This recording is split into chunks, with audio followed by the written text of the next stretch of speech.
बहुत समय पहले कश्मीर के जंगल में टुनटुनी चिड़िया अपनी दो बेटियों के साथ रहती थी। वो साहूकार के घर में काम करके अपनी बेटियों का पेट पालती थी। जंगल में बारिश का मौसम शुरू हो चुका था। सभी पक्षी अपने अपने घरों में आराम से रह रहे थे, पर गरीब टुनटुनी चिड़िया किसी तरह अपने टूटे फूटे घर में गुजारा कर रही थी। अचानक एक दिन उसकी बेटी पिंकी बीमार पड़ जाती है। उसकी दवा लाने के लिए टुनटुनी के पास पैसे नहीं थे। वो साहूकार से कहती है, मालिक मेरी बेटी बीमार है, उसे ठंड लग गई है, मुझे कुछ पैसे दे देते तो मैं अपनी बेटी का इलाज करवा लेती।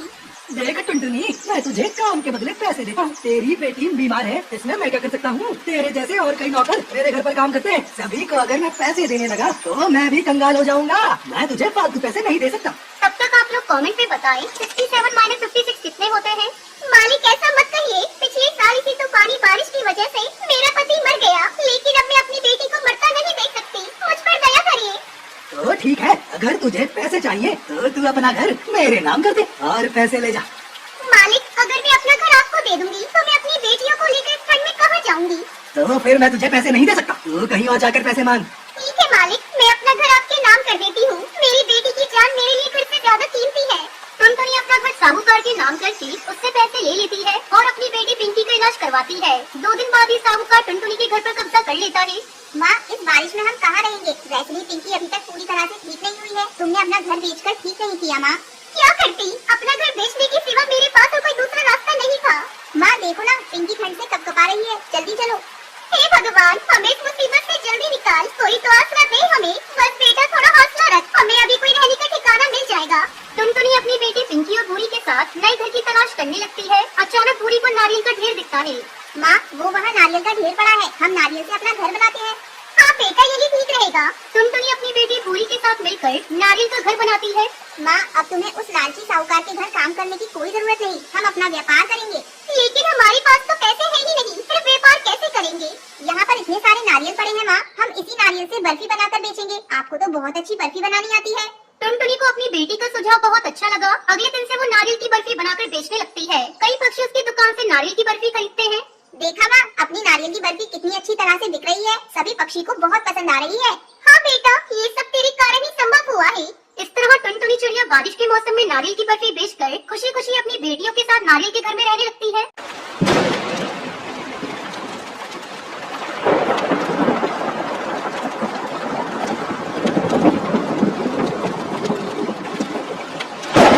ये कहानी सुंदरवन के एक जंगल की है। उस जंगल में टुनटुनी चिड़िया एक पेड़ पर अपना घोंसला बनाकर रहा करती थी। उसके पास वाले पेड़ पर कड़कनाथ कौवा अपने परिवार के साथ रहा करता था। उसका एक बेटा था कालू कौवा, वो बहुत ही आलसी था। कुछ दिन पहले ही टुनटुनी चिड़िया ने एक अंडा दिया था और आज उस अंडे में से एक नन्ही चिड़िया बाहर आती है। आज मेरा माँ बनने का सपना पूरा हो गया। मेरी बेटी कितनी मासूम है, मैं इसे कभी भी कोई परेशानी नहीं होने दूंगी। इसी तरह कुछ दिन गुजर जाते हैं। एक दिन टुनटुनी चिड़िया भोजन की तलाश में जा रही थी, तभी कालू कौवा उसके घोंसले के पास आता है। अरे कालू भैया, अच्छा हुआ जब तुम आ गए, मैं अभी आपके पास ही आने वाली थी। क्यों, क्या हुआ? कालू भैया, मैं भोजन की तलाश में जा रही हूँ, आप मेरी बच्ची का ख्याल रखिएगा, मैं अभी आ जाऊंगी। ठीक है बहन, तुम जाओ, मैं तुम्हारे बच्चे का ख्याल रखूंगा, लेकिन आते समय मेरे लिए भी भोजन लेते आना।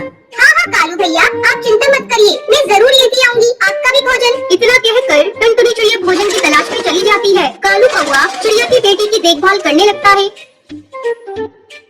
थोड़ी देर बाद जब टुनटुनी भोजन लेकर आती है, कालू भैया आपका बहुत बहुत धन्यवाद, जो आपने मेरी बच्ची की देखभाल की। ये लीजिए, मैं आपके लिए भी भोजन लेकर आई हूँ। ठीक है टुनटुनी चिड़िया, अब तुम अपनी बच्ची का ख्याल रखो, मैं अपने घर जा रहा हूँ। इस तरह टुनटुनी चिड़िया रोज भोजन लेकर आती और कालू बैठा बैठा ही खाता है। धीरे धीरे कई महीने गुजर जाते हैं और बारिश का मौसम शुरू हो जाता है। तब एक दिन टुनटुनी चिड़िया कहती है, मैं इस बारिश से अपनी बेटी को कैसे बचाऊं? मेरी बेटी इस बारिश में भीग रही है, मैं कालू के पास जाकर मदद मांगती हूँ, शायद कालू मेरी मदद करे। टुनटुनी चिड़िया कालू के पास जाती है। भैया, इस बारिश में मेरा घोंसला पूरा भीग गया है, अब मेरा घोंसला पता नहीं कब टूट जाए, क्या बारिश रुकने तक आप मुझे अपने घोंसले में रहने दे सकते हैं? मैं अपनी बेटी को अपने साथ लेकर आई हूँ। टुनटुनी चिड़िया, मैं तुम्हें साफ साफ बता देना चाहता हूँ, मेरे हौसले में इतनी जगह नहीं है, मैं तुम दोनों माँ बेटी को रख सकूँ, तुम कोई दूसरा आशियाना देखो। टुनटुनी चिड़िया मन मटोस कर वहाँ से चली जाती है। धीरे धीरे बारिश तेज हो रही थी।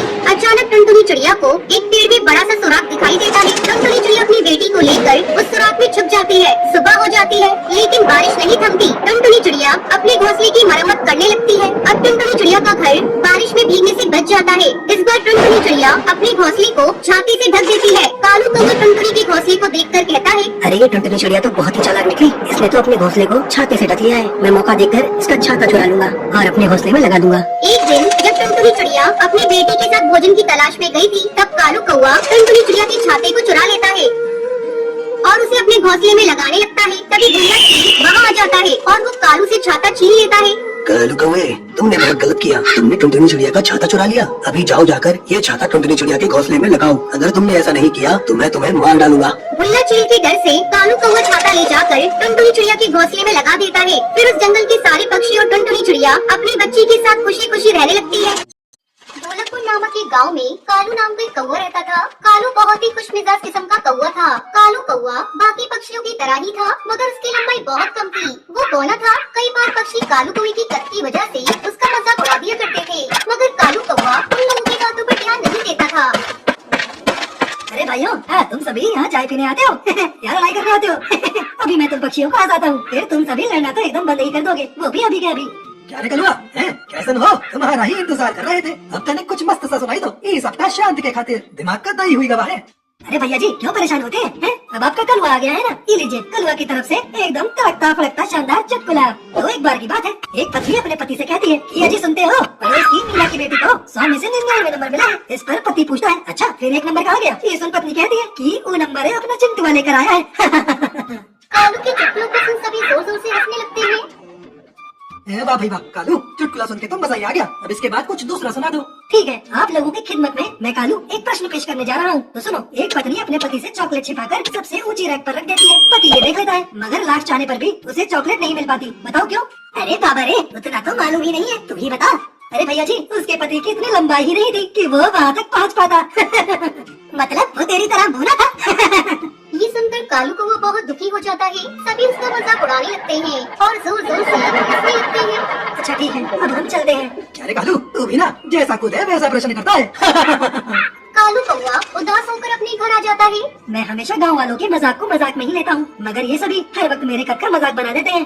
खैर छोड़ो, इन सब बातों पर ध्यान देने से अच्छा है मैं कोई और काम कर लेता हूँ। कालू कौवा चाहे कितना भी गांव वालों के साथ घुल मिलकर रहता, मगर सभी एक मौका नहीं छोड़ते थे उसके कद का